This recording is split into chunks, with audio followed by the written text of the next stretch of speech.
this report is very, very accurate, actually. And I saw actually some analysis and some doubts about it.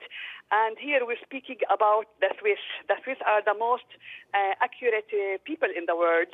And I'm seeing some analysis, especially on your television, about the word moderate. The word moderate does not mean that there is no polonium or there's doubts in polonium. The only thing that we can make 100% in an analysis is when it's on DNA. So, and if you see the conclusion in the report, you see that Yasser Arafat, that the results moderately support the proposition that the death was the consequence of poisoning with polonium-210. And I want just to tell you something very important, that these scientists, when we asked them if they are ready to, say all this in court, that it was a murder and it was assassination, they said, of course, we can testify in court that this was a murder and assassination. And I want to tell you about Professor Berkeley, David Berkeley. Just before you do that, can I just ask you then, in your view, you would say there is no doubt, would you? Because we are expecting another report, which is being put together by Russian scientists, where there will be considerable doubt. Yes, but, this will be discussions between scientists, because the Swiss are sure and they are ready even to discuss with all kinds of scientists to speak. We're not speaking, we speak science here. We speak very professional and very high standard people that are ready to witness in court of their findings. So you are sorry, that you are satisfied then that these findings are conclusive, are you?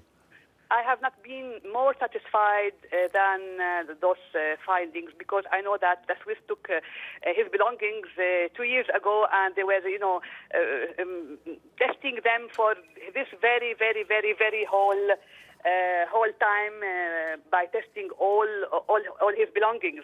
And I want to tell you about Professor Berkeley. David Berkeley said he's ready to testify in court, and that it was a murder, it was assassination. This polonium was taken from a nuclear reactor, actually. We would know later, by further investigation, which kind of nuclear reactor this polonium has been taken from. And when we see it's 18% more in his body, well, it brings us to a question. It brings us to a question, doesn't it? Who, in your mind, has carried this out? Yasser Arafat had a lot of enemies all over the world. He was, some of people say that he was obstacle for peace process all this time. Now we're seeing peace flourishing after 9 years, in a way. And so a lot of enemies. I can't accuse anybody. Everybody wants to accuse Israel. I can't accuse. I can't jump into conclusion.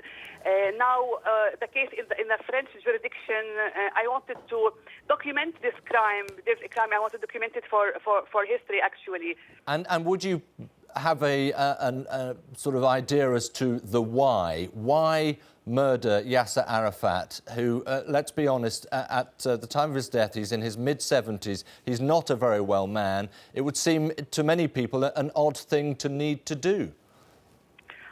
It's not by age. You have sometimes Mandela is 90 years, and he was for 2-3 years the unifier of his people.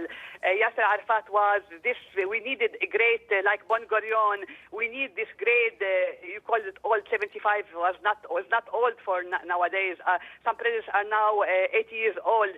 So it's not by age, it's by how his capacity to make peace, to unify these people, to be, to make peace in the Middle East. These old men that sometimes we speak about age are the only people who are wise, who lived wars, who lived tragedies, and who wants to do peace with other sides. Right. So what is the next step for you, Suha Arafat?